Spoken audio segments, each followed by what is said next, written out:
저는 조직 혹은 공동체 라고 하는 어떤 시스템과 관련된 운영 또 관리 이런 거에 관심이 꽤 많았습니다. 또 그런 책들을 많이 또 읽고 어 특별히 한국과 미국을 오가면서 저는 이제 교회에서 약 30년 이상을 이제 사역을 했기 때문에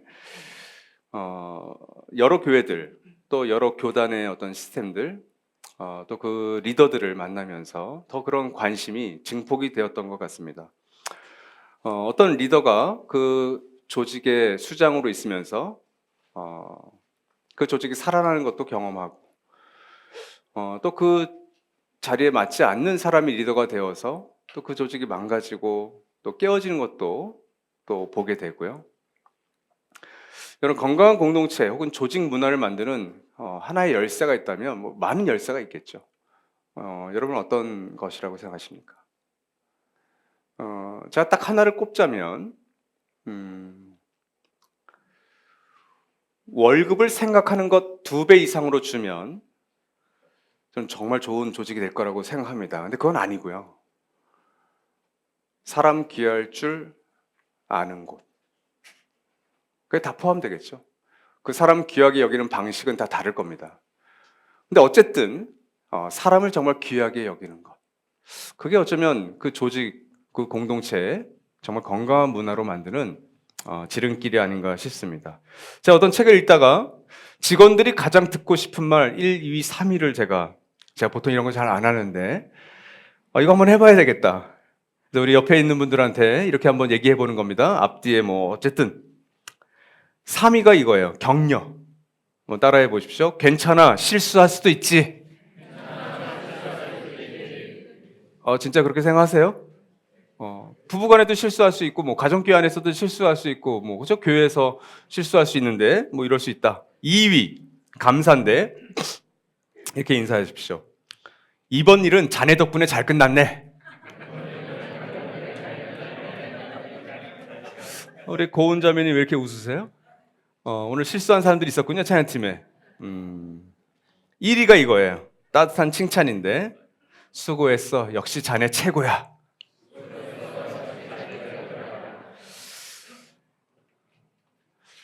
음, 오늘 집에서 맞이하는 내 아이에게, 또 내 배우자에게, 또 내 부모님에게, 또 누군가에게, 야, 수고했다. 역시 네가 최고다. 좀 낯간지럽지만, 뭐 이런 것들을 따뜻하게 할 수 있다면. 그쵸. 이 세 가지의 인사, 이 세 가지의 격려와 칭찬이 사실은 그 조직의 문화를 사실은 대변하는 거겠죠. 어, 여러분, 한 공동체, 특별히 교회라고 한정합시다. 제가 다른 회사를 경험한 건 아니니까. 한 어떤 교회라고 하는 공동체가 정말 건강하게 어떤 한 문화를 만들었어요. 근데 그 문화가 깨어지는 건 순식간입니다. 그 문화를 만드는 건 수년, 수십 년이 걸리지만 그 문화를 깨어버리는 건 정말 순식간이에요. 한 사람의 리더가 바뀌면서도 그것은 바뀔 수가 있고요. 그것을 다 눈치채게 됩니다, 실은. 아마 여러분들이 각자 경험했던 교회 문화, 교회 분위기가 아마 있을 것 같아요. 근데 그게 또 다는 아니에요. 그 교회 안에 깊숙한 커튼 안으로 들어가야 그 교회에서 일하는 사역자들, 그 교회에서 운영을 하는 리더들이 어떤 문화, 어떤 분위기를 가지고 일하고 사역하느냐는 여러분은 꿈에도 모를 확률이 높습니다. 그렇죠? 제가 여러분들의 얼굴과 표정과 대화, 식사를 하면서 여러분의 어떤 회사의 분위기와 문화를 다 안다라고 착각하면 그건 무례한 거예요. 저는 오늘 이 이야기를 하려고 합니다. 우리 나도 꿈꾸는 교회가 앞으로 성장하고 성숙해 가면서 혹은 또 퇴화할 수도 있겠죠. 이 과정 중에 정말 중요한 어떤 리더, 지도자, 어, 그 지도자를 어떻게 키워내야 될 것인가를 오늘 바울의 이야기를 통해서 살펴보려 합니다. 우리 디도서 1장 5절에서 9절 우리 다 같이 함께 읽어보겠습니다. 시작. 내가 그대를 크레타에 남겨둔 것은 남은 일들을 정리하고 내가 지시한 대로 성읍마다 장로들을 세우게 하려는 것입니다. 장로는 흠잡을 데가 없어야 하며 한 아내의 남편이라야 하며 그 자녀가 신자라야 하며 방탕하다거나 순종하지 않는다는 비난을 받지 않아야 합니다. 감독은 하나님의 청지기로서 흠잡을 데가 없으며 자기 고집대로 하지 아니하며 쉽게 성내지 아니하며 술을 즐기지 아니하며 폭행하지 아니하며 부정한 이득을 탐하지 아니하는 사람이라야 합니다. 오히려 그는 손님을 잘 대접하며 선행을 좋아하며 신중하며 의로우며 경건하며 자제력이 있으며 신실한 말씀의 가르침을 굳게 지키는 사람이라야 합니다. 그래야 그는 건전한 교훈으로 건면하고 반대자들을 반박할 수 있을 것입니다. 아멘. 네, 여러분과 이 말씀을 나눌 수 있게 되어서 저 개인적으로 너무 감사하고 또 사실은 두근거리고 기쁩니다. 교회 안에서 이런 말씀을 또 가감없이 함께 나눌 수 있다는 것은 또 여러분이 장차 우리 꿈꾸는 교회를 또 섬겨야 될 어떤 분들은 전면에 드러나야 될 리더이기도 하고 또 리더가 되어야 하고 또 사실 여러분 모두가 리더죠. 가정에서 일터에서 어떤 인간관계 속에서 여러분은 다 본을 보이고 있거든요. 직면교사이든 반면교사이든 두 가지의 차이가 있을 뿐이죠. 바울은 디도에게 마지막 부탁을 하고 있습니다. 디모데 전후서와 이 디도서가 바울이 2차 투옥 때 쓰여진 것이고 그 이후로 바울은 참수형으로 죽게 되어서 신약의 가장 마지막 서신이 바로 요한계시록을 제외하고는 이 디도서이거든요. 그럴 때 먼저 바울과 디도가 사역했던 이 크레타라고 하는 이 교회에 대해서 살펴볼 게 필요할 것 같아요. 우리 지도를 한번 보실까요? 그 중앙에 있는 빨간 원이 이 크레타 혹은 옛날 성경엔 그레데 섬이라고 되어 있습니다. 남쪽에는 아프리카죠. 위쪽으로는 유럽이 있고요. 또 동쪽으로는 아시아. 그러니까 이 세 개의 대륙의 해상 요충지가 이 크레타라는 지역이었고, 당시 역사가에 따르면 많은 유대인들이 있었던 지역이어서 그래서 유대인이었던 바울과 디도가 이 지역에서 교회들을 세웠던 것 같습니다. 내려주셔야 됩니다. 섬 크기가 잘 눈에 들어오진 않죠. 이 크레타 섬은 오늘날 우리 제주도의 약 3배의 크기입니다. 그러니까 제주도에 행원교회만 있는 게 아니잖아요. 여러 중문교회가 있고 성문교회가 있고 여러 교회들이 있어요. 이 크레타도 마찬가지입니다. 우린 지금 크레타 교회 한 교회에게 보내는 게 아니라 크레타 교회들에게 보내고 있는 서신이에요. 제주도의 3배 크기다 보니까 여러 지역에 교회들이 있었고 그 교회들의 지도자들을 키우고 성도들을 양육했던 디도에게 이 편지를 보냈던 것이죠. 그래서 크레타 교회보다는 크레타 섬에 있는 여러 교회들이라고 표현이 맞습니다. 그래서 5절에 보시면 성읍마다 그리고 개역개정에는 각 성마다 이렇게 되어 있어요. 그래서 복수의 교회들에게 보낸 디도에게 보낸 편지입니다. 이 교회는 어떻게 세워졌을까요? 교회는 다양한 루트로 세워집니다. 보통 우리가 생각할 때는 교회는 개척교회를 통해서 세워지는 게 보통이죠. 그 교단에 소속되는 한 목회자가 소명을 받아서 특별히 상가에서 교회를 시작하죠. 그래서 상가를 매입은 아니고 월세로 들어가서 보통 교회를 시작합니다. 그러면 성도들이 좀 모이기 시작하고 3년 이상을 존재하면 교회가 생존한다고 하는데 3년 이상이 지나도 미자립, 자립하기가 어려운 교회가 지금 한국 교회 약 70% 이상입니다. 그러니까 자기 건물이 있어서 교회를 시작한다는 건 그건 너무 예외적인 상황이고 그럴 수 있으면 참 좋죠.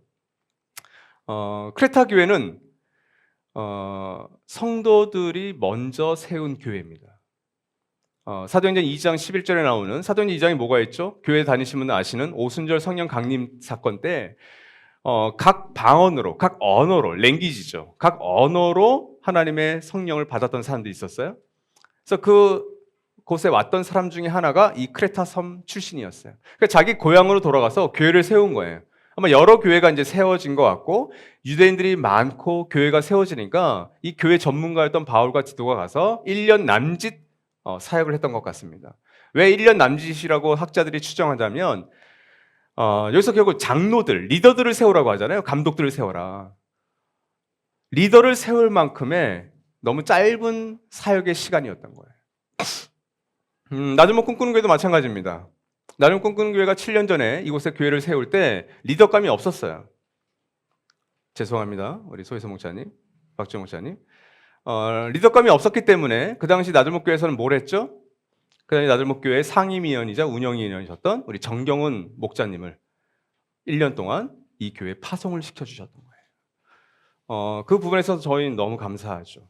그 경험과 연륜이 많은 분이 집이 가깝지도 않음에도 불구하고 이곳에 오셔서 초대 운영위원장으로서 정말 잘 섬겨주시고 다시 고향인 모교회로, 더불어함께교회로 가셨던 겁니다. 그래서 1년의 짧은 시간이었지만 그분이 만들어놨던 시스템, 그리고 그분이 조언했던 것들을 우리 운영위원들이 그것을 습득해서 지금 걸출한 리더로 성장한 거죠. 그러니까 그런 리더를 세울 수가 없었던 거예요, 바울이. 그래서 이제 디도에게 그것을 부탁하는 장면인 겁니다. 미국 이민 사회에서 교회가 시작하는 것도 다양한 루트가 있지만 보통 이렇게 시작합니다. 성도들이 먼저 모여요. 근데 그 성도들이 모이는 것도 뭐 유쾌하게 모일 수도 있지만 불유쾌하게 모일 수도 있습니다. 교회가 깨어져서 교회에서 나와서 그리고 교단의 목회자를 청빙하거나 혹은 본인들이 직접 신문에 혹은 교회 홈페이지에 우리가 교회 목사님을 이제 모십니다. 담임 목사님을. 그래서 청빙서를 받아서 직접 인터뷰를 하고 목회자를 세웁니다. 그런데 이런 교회 방식이 많은 문제가 생기는 것은 어떤 끈끈한 신뢰가 생기기 전에 각자가 생각하는 건강한 교회를 세우는 방식이 다르겠죠. 그래서 그 신뢰가 생기기 전에 깨어져 버립니다, 관계가. 그래서 다시 이민사회에서 이민교회가 뭐래요? 악순환이 계속 이어지는 거예요. 교회가 조금 모여졌다가 깨어지고 모여졌다가 또 깨어지는 것이 반복되는 거죠. 왜냐하면 건강한 교회에 대한 또 목회자에 대한 성도 리더에 대한 각자의 생각이 다 달라요. 그래서 자기의 고집을 이야기하다가 그 신뢰마저 깨어져 버리는 겁니다. 어쨌든 바울은 바로 이런 사역을 하다가 먼저 떠났고 디도도 이제 곧 바울에게 와야 돼요. 바울이 오라고 했어요. 감옥으로. 그래서 너도 남은 시간이 있으니 이런 일을 해라라고 부탁하는 것이 이 크레타 교회들의 이야기입니다. 건강한 교회 세우기의 핵심에 대해서 사도 바울은 5절 후반절에서 두 가지를 부탁합니다. 첫 번째는 남은 일들을 정리하라고 합니다. 디도 역시 이 크레타를 곧 떠나야 했기 때문에 남은 일들이 구체적으로 무엇인지 모르지만 뭔가 매듭지어야 될 게 있겠구나라고 상상할 수 있죠. 사실 이 문장은 두 가지로 번역이 가능합니다. 세 번역은 남은 일들을 정리하다. 어떤 뉘앙스예요? 뭔가 남은 일들이 있겠구나. 아직 완수하지 않은 이것들을 좀 처리해야 되겠다. 이게 첫 번째 뜻이고 개역 성경은 이것을 그 헬라어 원문을 또 살려서 이렇게 번역했어요. 부족한 것을 바로 잡아라. 픽스해라. 고쳐라. 그러니까 뭔가 지금 너희가 교회를 세워가는 데 있어서 문제가 있는 것 같아. 그래서 그 문제들을 바로 잡아라. 고쳐라. 바로 이런 의미가 다 있습니다. 디도서 전체를 통틀어서 읽고 묵상하고 유추해보면 이 두 가지가 다 들어가 있는 것 같아요. 교회들을 처음에 세워갈 때 얼마나 각자의 생각들이 다르겠습니까? 특별히 이건 유대인들이 많았다고 그랬죠. 유대인들은 율법주의자들이었어요. 근데 사도 바울은 어떤 사람입니까? 율법에서 자유했던 사람이잖아요. 그래서 우상에게 바쳐진 제물도 자유했던 사람이에요. 그러니까 사도 바울과 디도와 이 유대인 중심의 크레타 교회에 얼마나 갈등이 있었겠어요. 야, 그렇게 교회 세우는 거 아니다. 바로잡을 것들이 많았겠죠. 유대인들의 그릇된 믿음과 생활을 바로잡는 일들, 그리고 알려지지 않은 남은 과업을 너가 잘 마무리해라. 그런데 그 핵심은 두 번째 부탁에 있어요. 그것은 바로 사람을 세우는 겁니다. 성읍마다 장로들을 세워라. 그 성읍들도 복수고요. 그리고 장로들도 복수입니다. 복수의 리더십들을 세워라. 왜? 신생교회였기 때문에 장로와 감독에 해당하는 리더들이 없었어요. 중요한 것은 여러분, 이 초대교회도 리더십의 구조가 있었다는 거예요. 장로와 감독 같은. 이민교회가 왜 그렇게 어려움을 겪는가 하면 한국교회도 그렇게 예외는 아니에요. 이런 겁니다. 장로 직분이 문제가 많으니 장로가 없는 시스템을 도입해버려요. 그래서 백주년 기념교회 같은 경우는 이재철 목사님 같은 경우는 이 장로 직분에 문제가 많으니 어떤 방법을 택하셨어요? 60세인가요? 65세가 되신 모든 사람들 다 장로로 칭해버린 거죠. 그럴 만한 연륜이 된다. 저는 뭐 그 방식에도 좀 동의는 됐었어요. 근데 그게 어떤 문제를 일으켰죠? 교단에서의 마찰이 생겼죠. 아니, 우리 교단은 장로들을 엄격하게 세워서 이 장로 정치를 하는데 60세 이상 되신 모든 다 장로를 준다고? 그렇죠? 그래서 결국 그 문제로 교단에서 목사 면직을 당하죠. 이게 쉬운 문제가 아닙니다. 그렇죠? 자, 반대쪽이 있어요. 목사가 문제가 많으니 목사가 없는 교회를 만들겠다. 그래서 평신도 교회를 만듭니다. 저는 어떤 이유 때문에 그런지는 알겠지만 초대교회 전통을 따르자면 초대교회는 리더십의 구조를 띠고 있었다. 그리고 바울은 이것에 대해서 안전한 장치를 주었는데 그게 높은 기준이었어요. 높은 기준으로 그 성도 리더들에 대해서, 사역자들에 대해서 갖고 있었던 겁니다. 헌금 많이 하고 발언권이 센 사람들이 리더가 되어서 그 교회를 분열시키는 것에 대한 안타까움이 2000년 전 사도 바울도 갖고 있었던 거예요. 바울은 그래서 지도자의 존재와 역할을 충분히 인정했고요. 그리고 높은 기준을 제시해서 한번 세워진 리더에 대해서 우리가 잘 돌보자, 잘 감시하자, 뭐 이런 뜻으로 제시한 거죠. 그 지도자를 세울 때 따라야 될 성경적 기준은 6절에서 9절까지 세 가지의 영역에서 살펴볼 수 있을 것 같아요. 먼저 가정생활에 대해서 6절에서 얘기하고 있죠. 먼저 첫 번째 제시하죠. 한 아내의 남편이어야 한다. 여기서 장로와 감독이 좀 달리 등장하는데 바울 서신을 보면 장로와 감독이 같은 사람으로 등장하는 것도 있고요. 그래서 많은 학자들은 장로와 감독을 같은 인물로 봅니다. 그래서 감독은 펑션, 기능을 담당하는, 교회를 관리하고 운영하는, 그리고 장로는 연장자의 어떤 그룹. 영어로 감독은 우리가 비숍이라고 합니다. 그리고 이 장로는 혹시 아세요? 엘더라고 하죠. 연장자들, 늙은 사람들, 연륜 있는 사람들. 그리고 집사는 영어로 디콘입니다. 디콘. 그래서 장로교 정치에서는 이 감독은 없고요. 장로와 집사를 성도 리더가 갖고 있고, 제가 속했던 UMC, 미국 연합감리교회는 이 감독과 장로와 집사를 다 목회자가 갖고 있습니다. 그러니까 성도들은 그냥 평신도. 그래서 커미티를 이루어서 함께 교회 정치에, 운영에 참여하죠. 방식은 다 다르지만 그 장로와 감독을 세울 때 한 아내의 남편이어야 된다. 이건 결혼 생활과 가정을 얘기하는 거예요.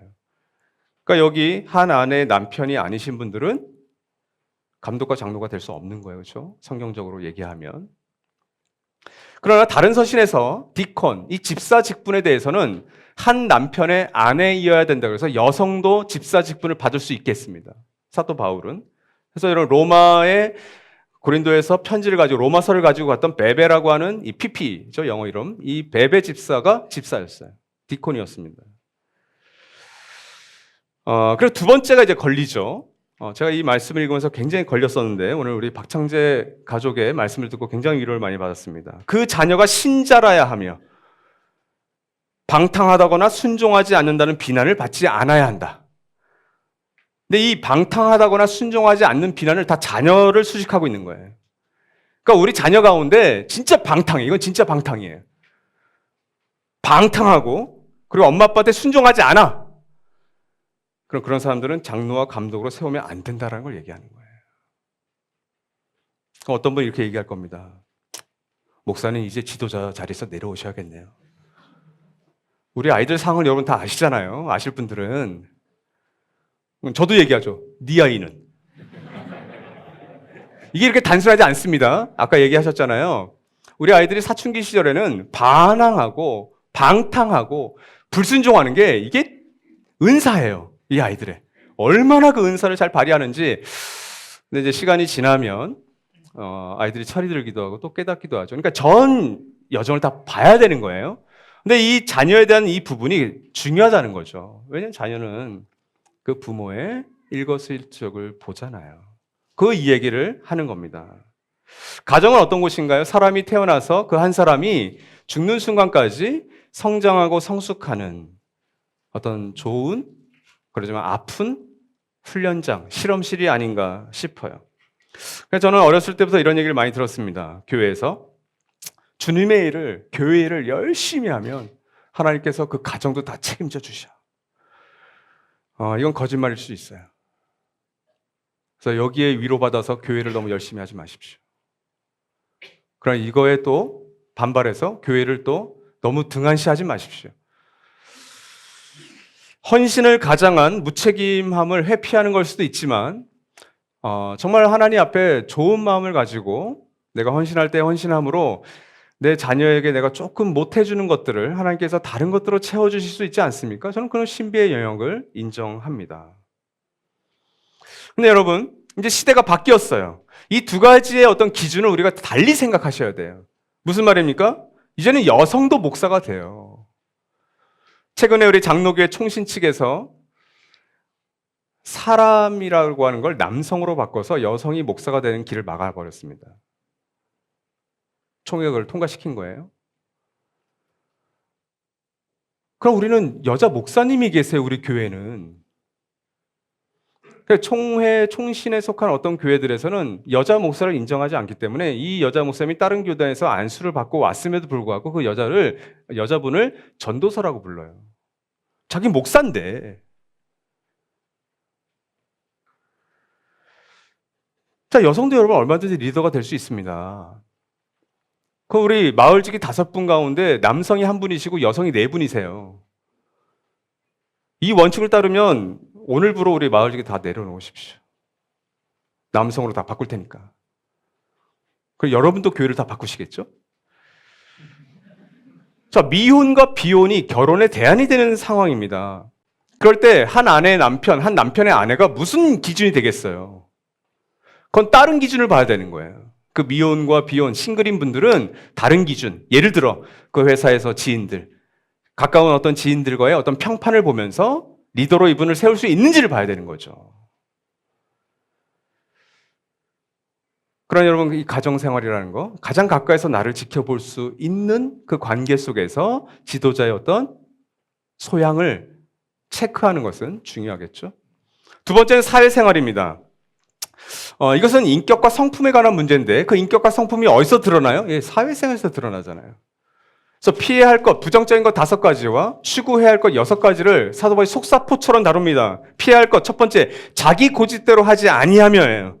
왜 이게 지도자에게 첫 번째 특징으로 등장했을까요? 지도자는 자기 마음대로 하고 싶은 마음이 있어요. 지도자에게 힘이 따라옵니다.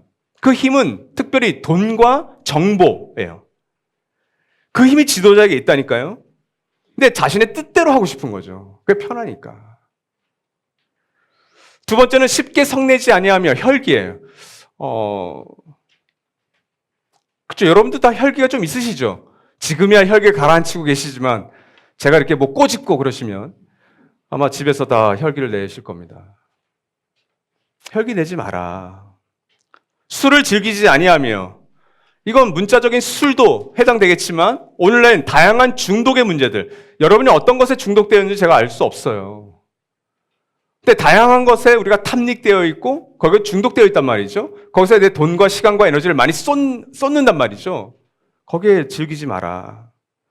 폭행하지 아니하며, 이건 뭐 물리적인 어떤 폭력도 있겠지만 오늘날에는 어떤 게 더 큰 폭력이에요? 말, 표정에서 오는 폭력들, 그렇죠? 비인격적인 언사들, 이런 것들이겠죠. 마지막 5번째는 부정한 이득을 탐하지 않음. 뭐 재정과 관련된 부분일 수도 있겠지만 전 특별히 하나님과 다른 사람들에게 마땅히 돌아가야 할 명예와 인정과 칭찬을 내가 가로채는 것, 그것도 부정한 이득을 탐하는 겁니다. 마치 이런 거예요. 제가 나중에 한 뭐 몇 년 후에 이제 나도 뭐 꿈꾸는 교회를 잘 이제 마무리하고 제가 이제 뭐 어떻게 떠나겠죠. 뭐 저는 살아서 떠나고 싶습니다, 여러분. 제가 이렇게 건강이 너무 약해져서 막 죽어서 여러분이 와서 장에서 울어주는 거 저는 원하지 않아요. 제가 좀 그래도 건강하게 있다가 떠나죠. 그때 제가 막 이렇게 뭐 얘기할 수 있겠죠. 내가 꿈꾸는 교회 내가 다 세웠다고. 그건 제가 여러분에게 돌아갈 마땅한 명예와 영광, 그리고 하나님께 돌아갈 영광을 내가 빼앗는 거예요. 그런 게 부정한 이득을 탐하는 거라고요. 그리고 추구해야 될 6가지를 또 쫙 얘기하는데, 첫 번째, 손님을 잘 대접하는 거예요. 뭐 낯선 사람 환대하는 거, 그렇죠? 환대하는 거죠. 손대접이죠.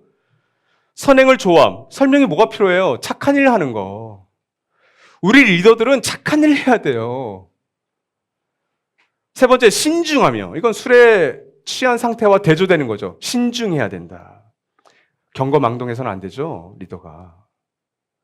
네 번째는 의로우며. 이건 사람을 대할 때 가난하다고 사람 무시하고 있는 것 같다고 사람 대접하고 그런 거 아니라는 거죠.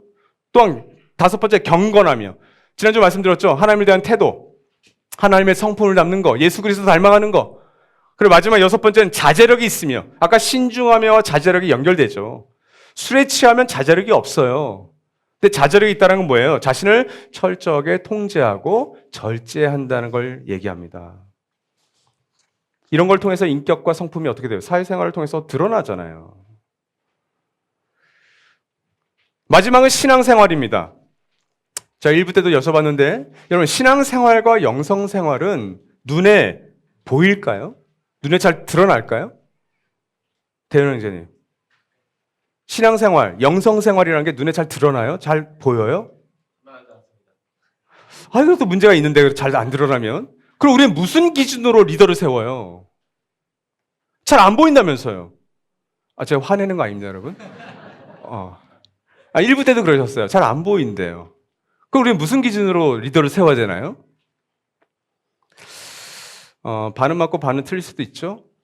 사실은 우리의 돈과 시간을 우리가 어디다 쓰는지를 사실은 잘 몰라요. 그렇죠? 우리가 가정교회 뭐 한 달에 한 번 우리 청지기 헌금 얼마 했는지 우리 다 밝히자. 야, 써. 포스트잇에. 쫙 이마에 붙여. 뭐 이렇게 안 하잖아요. 몰라요, 우리가. 이 사람이 정말 돈과 시간에 있어서 정말 하나님 앞에 정직하게 이것들을 잘 쓰고 있는지, 우리가 오늘 헌금하신 분의 그 기도처럼 정말 청지기로 사는지 모른다고요. 근데 여러분, 신앙생활과 영성생활은 눈에 보이지 않는 면도 있지만 또 눈에 보이는 면도 분명히 있습니다. 자, 9절에서 소개하는 이 지도자의 자격. 신실한 말씀의 가르침을 굳게 지키는 사람이라야 합니다. 그래야 그는 건전한 말씀으로 권면하고 그리고 반대자들을 반박할 수 있을 것입니다. 오늘 말씀 가운데 아주 중요한 말씀 중에 하나인데, 이 9절에 나온 지도자의 자격은 실은 다음 주에 살펴볼 10절에서 16절에 있는 거짓 사꾼들이라고 부를 수 있겠죠? 혹은 변질된 지도자들이라고 할 수 있어요. 그들과 대조되는 말씀이에요. 그래서 16절이 이 사꾼들의 특징을 이렇게 얘기합니다. 같이 읽을까요? 그들은, 시작. 그들은 입으로는 하나님을 안다고 말하지만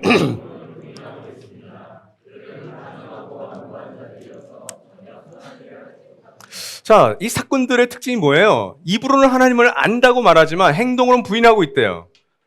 자, 눈에 지금 보이는 거예요. 아니, 저 사람들 지금 목사라고 그러는데, 장로라고 그러는데, 크리스찬이라고 그러는데, 입으로는 하나님을 인정하는 것 같은데, 행동으로는 전혀 그렇게 사는 것 같지 않은데, 그래서 사도 바울은 가혹할 정도로 결론을 내버리죠. 그들은 전혀 선한 일을 하고 있지 않습니다. 그러면서 구절은 어떻게 얘기해요? 신실한 말씀의 가르침이라는 것은 예수께서 사도들을 통해서 말씀하신 그 복음과 관련된 모든 가르침을 얘기하죠. 그거를 굳게 지키는 자여야 된대요. 굳게라는 것은 그 원뜻은 있는 그대로의 날 것이에요. 그렇죠? 우리가 말씀을 있는 그대로 받아들인다. 이 뜻이죠. 근데 우리가 말씀을 있는 그대로 순종하는 게, 실천하는 게 어렵죠. 왜? 나한테 손해될 것 같으니까. 늘 하나님의 말씀은 나에게 부딪힙니다. 앞서 우리 지난 마음으로 드린 예배에서도 한 분이 고백해 하셨잖아요. 그 말씀에 대해서 나의 불순종함에 대한 칼로 찌르는 것 같다고. 그게 말씀을 제대로 듣는 우리의 자세예요. 저는 말씀을 늘 읽으면서 말씀이 편하겠냐고요. 이 말씀대로 하면 내가 손해보는 게 눈에 선한데, 뻔한데, 바로 그 얘기를 하고 있는 겁니다. 굳게 지켜라. 리더들을 본다고요, 우리 성도들이. 이 리더들이, 이 지도자들이, 우리 가정교회 목자님들이, 우리 마을지기들이, 운영위원들이, 우리 전문 사역자들이 정말 말씀을 있는 그대로 지키려고 애쓰는가를 다 보신다고요. 이를 통해 바울은 다음 두 가지가 가능하다고 봤던 거예요. 그렇게 말씀을 굳게 지키는 지도자이어야만 이 두 가지가 가능하다. 첫 번째 권면, 두 번째 책망이에요. 권면을 얘기하면서 이렇게 하죠. 건전한 교훈으로 권면할 수 있게 된다. 그래서 건전한 건 이 당시의 의학 용어입니다. 이걸 반대말이 병적인이에요. 오늘날도 병적인 신앙이 있죠. 그렇죠? 오늘날 우리 뉴스에서 보게 되는 여러 사이비와 이단들, 그렇죠? 근데 그것들이 정통교회 안에도 마치 암처럼 퍼져나가는 그 병적인이에요. 근데 어떤 교훈이냐? 건강한, 건전한 교훈. 그걸로 권면해라. 권면할 수 있다라고 얘기하는 거예요. 다음으로는 반대자들을 반박한다 그러는데 이건 세 번역이고 개역 개정은 거슬러 말하는 자들을 책망하는 거예요. 책망이에요, 책망. 여러분, 사람들은 진리를 좋아할까요? 아까 고백을 보셨잖아요. 좋아하지 않는다니까요. 나에 대한 진실, 나에 대한 진리, 누군가에 대한 진리를 얘기하는 것을 사람들이 좋아하지 않아요. 웬만큼 그냥 덮어줘라, 덮어주고 가자. 이게 우리에게 더 맞아요. 예수님도 공격을 받으셨고 반대를 받으셨습니다. 그죠? 성경을 정확히 읽으신 분들은 아실 거예요. 사도 바울은요. 훨씬 많은 사람들이 공격하고 반대했죠. 거슬렀죠. 근데 여러분, 예수님과 사도 바울이 어떤 방법으로 쓰세요? 덮고 가세요? 아니요. 예수님은 진리를 가지고 책망하시고 꾸짖으세요. 그걸 통해서 사두개인과 율법 교사들과 바리새인들이 돌아와요. 사도 바울도 마찬가지. 권면과 책망은 진리를 붙든 사람들이 그 진리를 거슬러가는 사람들을 돌아오게 하는 하나의 좋은 방법이 되는데 그걸 이루는 원동력은 너가 신실한 그 말씀을 있는 그대로 지킬 때에만 가능하다고 얘기하는 거예요. 그죠? 여러분의 어떤 지도자라고 하는 분들이 말씀을 잘 안 지키는 것 같고 그 말씀대로 안 사는 것 같은데 여러분에게 권면하고 여러분을 책망하면 그걸 듣겠냐고요? 아니요. 저는 이렇게 얘기할 거예요. 너나 잘하세요. 그게 한국교회를 향한 그 영화가 보여주는 하나의 메타포인 거예요. 교회에 대한. 그래서 한국교회에서는 이런 권면과 책망이 이미 힘을 잃었죠. 자, 이 기준들을 보면서 나도 꿈꾸는 교회는 이 공동체를 통해서 어떤 지도자를 세워갈 것인가. 세 가지에 대한 메타포를 하나님께서 저에게 생각나게 하셨어요. 제가 그냥 생각한 게 아니라 제가 만약 그냥 생각하면 저는 이렇게 할 것 같아요. 일단 헌금은 1년에 1억 하는 사람. 뭐 그런 사람 10명만 있으면 10억이네요. 뭐 이렇게 생각하기 쉽지만 오늘 성경을 보면서 하나님 이런 마음을 주셨어요. 첫 번째 따라합시다. 하나님의 청지기. 7절 말씀에 감독의 기준을 제시하면서 그 감독 앞에 수식어가 하나 붙어요. 놓치셨죠? 하나님의 청지기인 감독. 이렇게 돼 있어요. 모든 리더는 하나님의 청지기여야 됩니다. 자, 리더만이 아니라 실은 하나님의 구원의 은혜를 입고 오늘 이 자리에 앉아있는 저와 여러분 모두가 사실은 하나님의 청지기인 거죠. 자, 평생을 어떻게 해요? 우리 자기 중심적으로 살아왔잖아요. 우리 잘만 나세. 그렇죠? 잘만 멋. 이거 가지고 우리 살았잖아요. 너가 이 세상의 중심이야. 야, 너 위축되지 마. 당당해. 그렇게 평생을 살다 오다가 어느 날 복음의 진리에 앞에 서서 눈을 뜨고 나니까 마음이 깨지고 나니까 뭘 깨달아요? 아, 내게 주어진 모든 것이 하나님에게 속했던 거구나. 내 배우자, 내 아이들, 내 부모님, 내가 갖고 있는 모든 것들, 내가 잘난 것들, 내가 스스로 노력해서 얻은 이 기술, 이 머리 지식, 아, 이거 내 거 아니었네? 하나님 거였네. 아, 내 생명조차도 이거 하나님 거였네. 이게 깨닫는 게 은혜잖아요. 이게 하나님의 청지기의 마음이에요. 그럴 때 내 것들 모두를 선천적이든 후천적이든 아, 이거 다 하나님의 것이구나. 내 계획, 내 뜻 이게 아니라 하나님의 방법과 하나님의 뜻으로 내가 다시 나누고 돌려보내야 되는 것들이구나 깨닫는 거죠. 여러분, 이 교회라고 하는 공동체가 얼마나 대단한 거냐면 사실은 뭐 수만 명, 수십만 명이 있는 거대 대기업이어도 여러분 그 대기업에서 일주일 동안 몇 명을 만나요 도대체? 수천 명, 수백 명 만나는 거 아니에요. 오너가 아닌 이상에는 5명, 10명 그 팀원들 고작 만나는 거라고요. 근데 교회는 어때요? 나도 꿈꾸는 교회만 해도 200명 정도가 일주일에 한 번 이상 만나요. 이런 곳이 없다고요. 사실은 이 사회 조직 가운데. 그런데 많아요? 이런 끈끈하게 맺어진 조직, 공동체 안에서 바른 동기가 아니라 잘못된 동기를 가지고 리더가 되어서 그 교회를 이끌어 간다면 그 교회라고 하는 공동체는 어떤 공동체가 될까요? 끔찍한 공동체가 될 수 있는 거예요. 그래서 그렇게 수많은 선거철이 되면 그 정치꾼들이 교회를 방문하고 절을 방문하고 성당 그렇게 방문 안 하시더라고요. 특히 이런 곳을 방문해서 읍소하고 절하고 박수치고 하는 게 그 교회가 갖고 있는 힘이라고 그들이 생각하는 거예요. 그런 단체가 없거든요. 그래서 리더는 매우 중요합니다. 잘못된 주인의식과 특권의식을 가지고 리더가 되어버리면 끔찍한 일이 자행되는 거예요. 그래서 바울은 7절에 청지기로서 이 감독의 장로의 첫 번째 특징은 뭐라고 그랬어요? 자기 고집대로 하지 아니함이 이렇게 되어 있습니다. 이 디도서 말씀을 강의했던 우리 박대원 목사님의 글을 같이 한번 읽어보죠. 시작.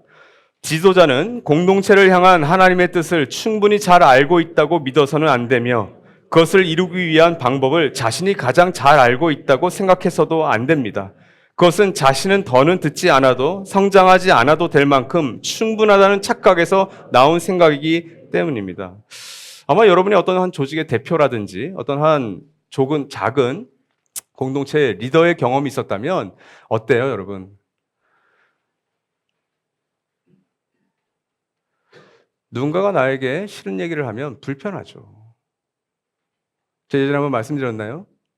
제 동기 형님, 1살 많으신 형님께서 그 교회를 개척하신 지 벌써 한 15년이 훨씬 지나셨어요. 그럼 어느 날 저한테 이런 얘기 하셨다고 그랬잖아요. 야, 호남아. 나도 이제 나한테 싫은 소리 하는 애들 싫더라. 아니, 거기 장로님들이 있고 권사님들이 있고 집사님들이 있는데 이게 회의하고 그럴 때 본인한테 좀 반대 혹은 싫은 소리 하면 본인 싫대요, 이제. 그래서 제가 뭐라고 그랬을까요? 형님, 그게 사꾼이라고. 그렇게 우리랑 막 저항하고 막 이런 얘기 하다가 근데 여러분 좋냐고요? 저도 싫은데.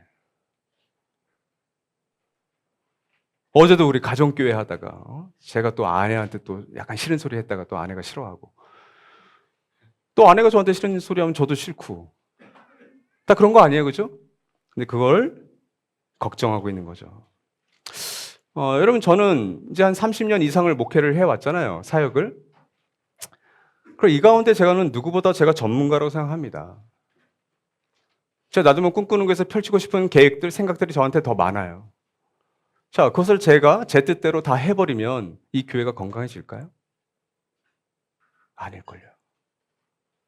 아니, 하고 싶은 마음은 아직도 있지만 그걸 다 해버리는 순간 그건 독재가 되는 거겠죠. 공동체의 유익을 위해서라면 나보다 좀 연륜이 짧고 내 생각과는 좀 다르지만 그걸 때론 수용하고 보폭을 좀 줄이면서 천천히 가야 될 때가 있다고요. 저도 그걸 조심해야 되는 거죠. 그런 입장에 있는 거죠, 이게. 공동체 유익을 위해서라면 언제라도 우리가 좀 내려놓겠다. 그래서 여러분 6년에 한 번씩 대표 목사를 이제 평가하시게 됐죠. 그리고 우리가 마을지기들을 6년 동안만 사역할 수 있게 해놨어요. 그 이유가 뭡니까? 저 너무 편하다니까요. 우리 마을지기들과 우리 운영위원들. 이분들과 저 평생 가는 걸 원해요. 근데 우리가 인간을 끝까지 믿지 못하기 때문에 그런 거예요. 우리의 죄성을. 그래서 그분들이 떠나면 어떻게 돼요? 그분들을 책임질 만한 리더들이 여러분 가운데 되셔야 되는 거예요. 그것이 계승돼야 되는 게 훨씬 건강한 거예요. 두 번째 따라 합시다. 본이 되는 이끔이. 자, 아까 9절에서 우리가 말씀을 있는 그대로 사는 삶이 겉면도 가능하고 책망도 가능하게 한다고 그랬잖아요. 사실 가정교회를 일구어가고 연합교회를 일구어갈 때 사역팀에서 겉면도 해야 되지만 책망해야 될 수가 있어요. 근데 그러려면 권위가 있어야 되는데 권위는 어떻게 생기냐면 저분은 하나님의 말씀을 있는 그대로 살아내려고 애쓴다. 완벽하진 않지만 그래도 말한 대로 지키려고 힘쓰는구나. 진실하게, 진솔하게, 진정성 있게. 그럴 때 권위는 생기는 거예요. 좋은 본이 되는 리더들이 우리 공동체에 있다는 것은 정말 감사할 일입니다. 대표적으로 두 리더들이 계시죠? 하나는 전문 사역자라고 하는 리더들, 그리고 성도 사역자라고 하는 리더들. 저희 교회 안에서 가정교회를 섬기고 또 다음 세대 및 여러 봉사팀에서 팀원과 팀장으로 섬기시는 분들, 또 직장에서 사시는 여러분들이 어느 정도 위치에서 리더인 분들이 대부분일 거예요. 우리 목자님들과 마을지기들, 운영위원들, 우리가 성도 사역자라고 부릅니다. 그렇죠? 성도 사역자. 지난 7년 동안 보이지 않게 수고하셨어요. 다른 교회에서는 당회 혹은 기획위원회라고 부릅니다. 거기에 해당하는 우리 운영위원들이 여러분들은 잘 모르시겠지만 제가 그분들이 어떻게 솔선수범했는지를 제가 알아요. 저는 알아요.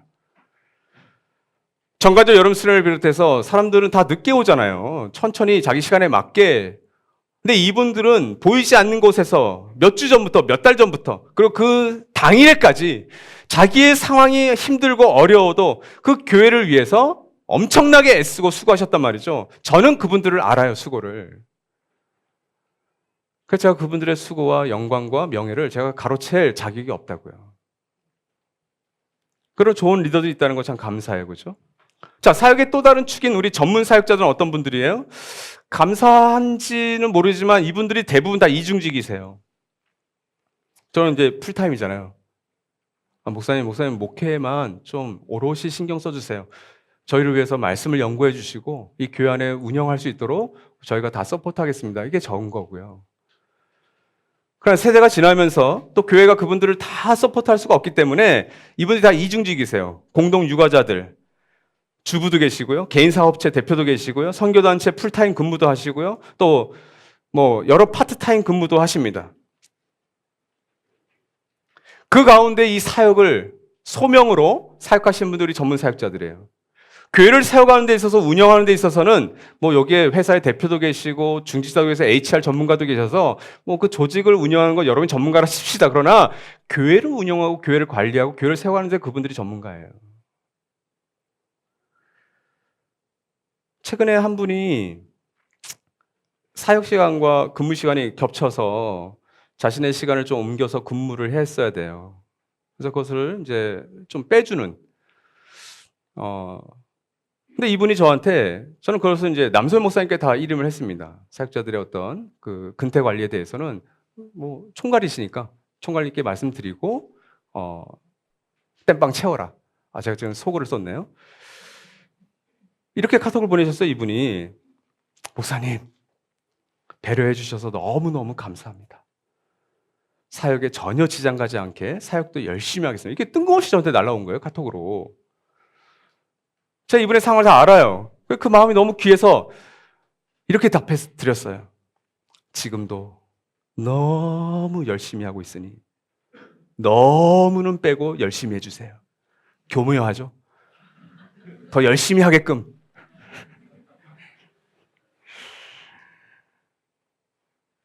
여러분, 교회가 언제 깨지는지 아십니까?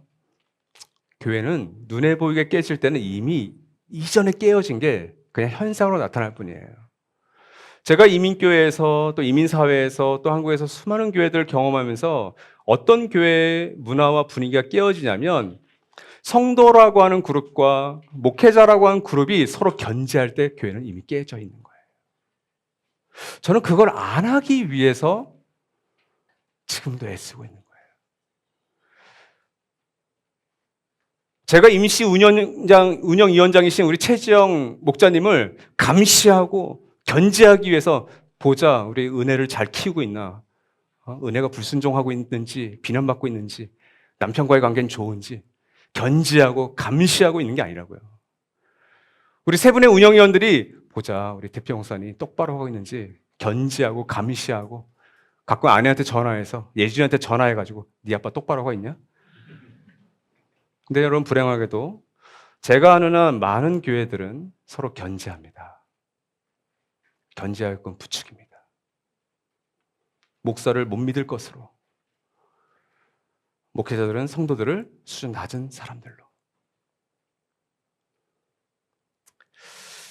저는 여러분들이 가정교회 안에서나 이 연합교회 안에서 또 여러분의 일터와 가정에서 서로 인정해주고 격려해주는 본이 되셨으면 좋겠어요. 그것이 본이 되는 이끌미에 담겨져 있는 의미예요.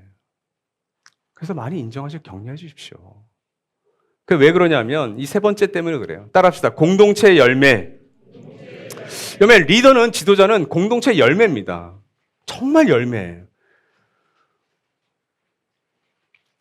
여러분, 제가 나름 그래도 나름은 꿈꾸는 교회에서 이렇게 교회 운영이라든지 이렇게 관리를 그래도 약간 원숙하게 하고 있는 것 같지 않습니까? 이렇게 초보 같진 않고, 그죠? 뭔가 좀 달아 보인다.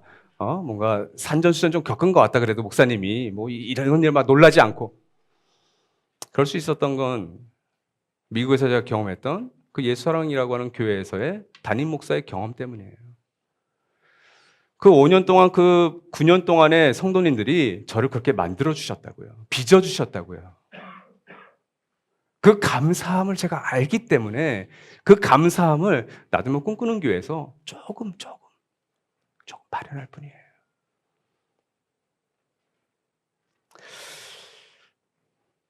그래서 6일 약국 갑시다라고 한 책에서 우리 김성호 대표가 이런 글을 남겼어요.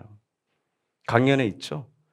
어쩌면 세상에서 가장 쉽고도 어려운 일 중 하나가 있는 그대로 말하는 것 또는 사실대로 이야기하는 것이 아닐까 싶다. 거짓보다 진실을 말하는 게 더 무서운 이유는 아마도 자신의 실수와 부족함을 인정할 용기가 필요하기 때문일 것이다.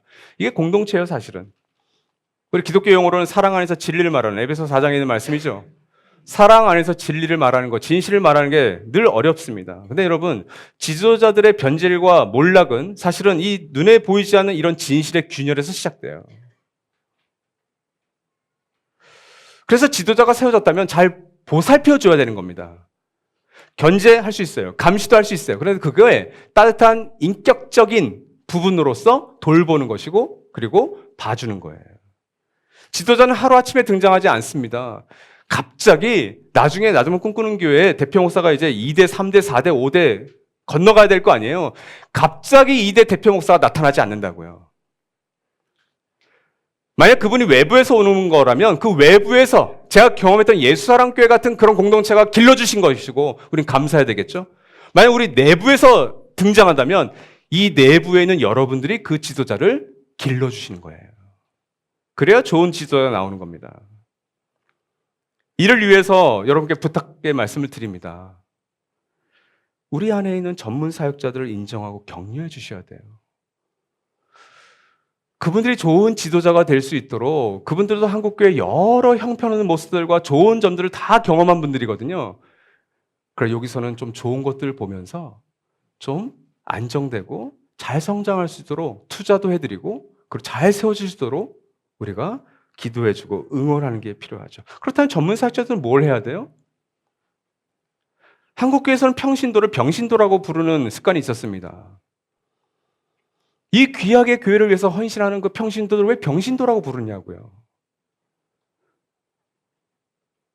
이 성도가 얼마나 귀한 줄 아냐. 우리 이상으로 이런 교회를 세우기 위해서 지난한 수고와 애씀을 하고 있다. 그리고 이들이 교회 전면에 드러나서 리더의 자리로 설 수 있도록 또 가정과 일터에서 교회 안에만 가두어 놓는 봉사 열심히 하는 그런 괴물 같은 성도가 아니라 일깨워지고 망가진 세상 한복판에서 자기의 주어진 책임을 감당할 수 있는 그런 크리스찬으로, 그런 엄마 아빠로, 그런 싱글로, 그런 부모로, 그런 자녀로 우리가 길러내자. 에베소서 4장 11절과 12절 우리가 나들목교회 시절부터 귀에 못이 박도록 들었던 말씀이잖아요. 같이 한번 읽겠습니다. 시작. 어떤 사람은 사도로, 어떤 사람은 예언자로, 어떤 사람은 복음전도자로, 또 어떤 사람은 목사와 교사로 삼으셨습니다. 그것은 성도들을 준비시켜서 봉사의 일을 하게 하고 그리스도의 몸을 세우게 하려고 하는 것입니다. 사도, 예언자, 복음전도자, 그리고 목사와 교사 이 네 가지 부류의 사람들을 우리가 전문 사역자로 부를 수 있겠습니다. 우리가 그걸 부정하지 맙시다. 2000년 동안 교회가 그렇게 해왔으니까 이 전문 사역자들의 역할이 뭐라고요? 그들이 교회에서 열심히 사역하고 열심히 일하는 게 아니라 성도들을, 여기 있죠. 성도들을 준비시켜서, 이 준비라는 게 영어 단어의 equipping이에요. equipping. 직무에 잘 맞도록 교육시키고 훈련시키고 투자하는 거. 그렇죠? 그들이 어떻게 하라고요?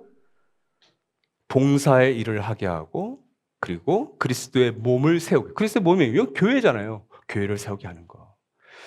그러니까 성도들이 수동적으로 뒤로 물러나는 존재가 아니라 그들이 이 교회를 정말 적극적으로 세워갈 수 있도록 전문 사역자들이 돕는 거예요. 여러분 이 두 가지 부류의 사람들이 어느 쪽이 강해지고 어느 쪽이 높아지는 게 그렇게 중요하지 않은 거예요. 서로가 서로를 견제해 보십시오. 나쁜 의미에서 교회는 깨지는 겁니다. 제가 길지 않은 연륜 속에서 경험했던 그 교회들 가운데 이 두 가지를 교묘하게, 지혜롭게 균형 잡았던 교회들이 건강했어요. 아슬아슬해요. 이건 순식간에 기울 수 있어요. 근데 이것을 기울지 않게 가는 게 아트, 목회, 예술이에요. 우린 그 예술의 길을 가려고 하고 있는 거예요.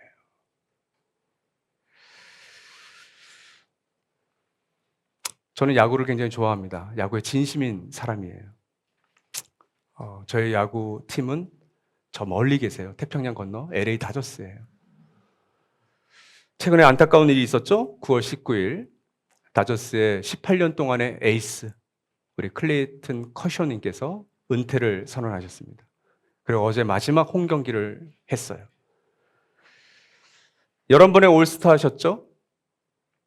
뭔가 주님을 소개하는 것 같은데 꼭 그런 거 아닙니다. 그러니까 제가 좋아하는 우상 같은 사람이니까 5번의 평균 자책점 그리고 3번의 사이 영상 또 1번의 MVP 이거 뭐 엄청난 분이죠. 근데 이분이 이제 18분짜리 이제 은퇴 그 인터뷰가 있어서 이제 찾아봤어요. 유튜브로. 너무 멋있더라고요. 제가 이분이 크리스찬인 건 알고 있었어요. 근데 저는 이렇게 가벼운 크리스찬인 걸 드러내는 건 저는 좀 이렇게 축구 선수들이 왜 골 넣고 막 무릎 꿇고 기도하고 막 세레머니 해야 되는데 막 이기적이잖아요. 같이 세레머니 해야지 지금은. 막 기도하고 있고 막 사회적 물에 일으키고. 여러분 내가 크리스찬임을 드러내는 건 은퇴할 때 하셔야 돼요. 은퇴할 때. 그러면 영향력이 더 클 것 같아요. 근데 이분이 자기가 이렇게 위대한 투수가 된 거잖아요. 그 비결을 자기가 가장 사랑하는 성경 구절 하나를 얘기하더라고요. 골로새서 3장 23절이었어요. 이 말씀을 들으면 다 아시는 말씀인데 이래서 됐구나. 무슨 일을 하든 사람에게 하지 말고 죽게 하듯 하라. 공을 하나 던져도 저 사단 머리를 내가 내려치겠다. 그러니까 이 대투수가 되는 거예요. 근데 저는 그 말씀보다 더 은혜가 됐던 건 그 끝 말씀이에요. 끝. 이 사람이 괴팍해요.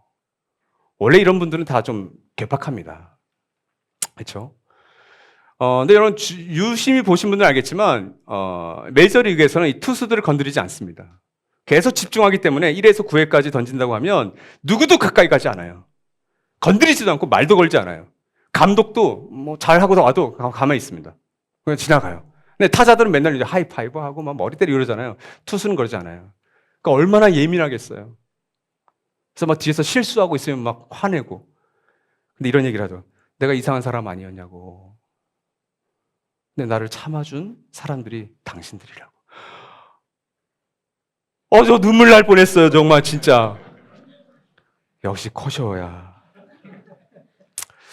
물론 이제 제가 이제 오타니를 좋아하기 시작했고, 제 중보기도 제목은 오타니께서 크리스찬이 되는 거예요. 그래서 같이 기도해 주십시오. 뭐예요, 여러분? 좋은 공동체가 좋은 리더를 낳아요. 저는 감히 제가 사역했던 여러 교회들 가운데 지금의 놔두면 꿈꾸는 교회가 정말 꽤 멋진 그런 공동체를 저는 믿어요. 또 그런 리더들이 계시고 그런 성도님들이 계세요. 제가 그곳에서 대표목사를 7년 했다는 건 지금 당장 대표목사를 그만두어도 저에겐 좋게요. 진심이에요. 그러나 제가 당부하고 싶은 것은 우리 전문 사역자들께서는 우리 성도들을 정말 좋은 리더로 가정과 일터와 교회에서 세우는 일에 애쓰십시오. 또 우리 성도 리더들과 성도들께서는 우리에게 주어진 그 성도, 우리 전문 사역자들을 아껴주십시오. 인정해 주시고 격려해 주시고 그들에게 마땅히 돌아갈 것들에 대해서 많이 격려하세요. 저는 한국교회에 앞서 우리가 서로를 감동시키는 교회가 된다면 그것이 의미가 있다고 생각합니다. 저에게는 한국교회는 너무 거창해요.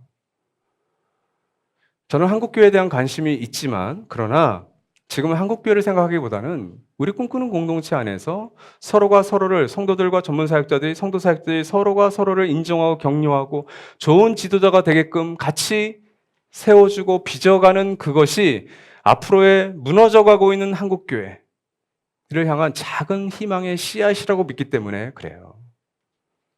한국교회에 대한 부담이 있죠. 빚이 있죠. 근데 그건 너무 저에겐 거대 담론이에요. 지금 있는 이 자리에서 저와 함께 사역하는 사역자들과 성도 사역자들과 우리 성도님들과 제가 서로 격려하고 인정하면서 우리가 그런 리더가 되어 간다면 의미가 있지 않을까 싶습니다. 그런 온전한 지도자를 키우시는 저와 여러분 되시기를 주님의 이름으로 소망합니다. 이 시간 1분간 잠시 침묵하도록 하겠습니다. 하나님 아버지, 우리 사랑을 꿈꾸는 성도들, 가족들이 각각에 속한 조직과 또 가정과 여러 인간관계 속에서 이미 리더입니다. 그리고 정말 선한 좋은 리더가 되고자 애써왔고 또 지금도 소망하고 있는 줄로 압니다. 저들 한 사람 한 사람 때문에 그들이 머물고 있는 그 조직과 가정과 일터가 인간관계들이 그리스도 안에서의 그 풍성함을, 평화를, 안정됨을 누리게 도와 주시옵소서. 바라기는 나름을 꿈꾸는 공동체가 그런 좋은 지도자들과 팔로워들과 리더들을 잘 빚어가는 정말 공동체의 열매가 될 수 있는 그런 교회 되게 도와 주시옵소서. 그런 리더들 때문에 웃고 회복되고 행복하게 하여 주십시오. 지금은 성부, 성자, 성령 삼위 하나님의 살아하심과 은혜 주심과 역사하심이 오늘 이 예배를 드리고 다시 각자의 삶의 자리로 들어가 리더와 팔로워로서 살아갈 우리 소중한 모든 가족들을 위해 또 모든 조직과 공동체의 리더들 위해 지금부터 영원까지 함께 하실 것을 간절히 축원하옵나이다. 아멘.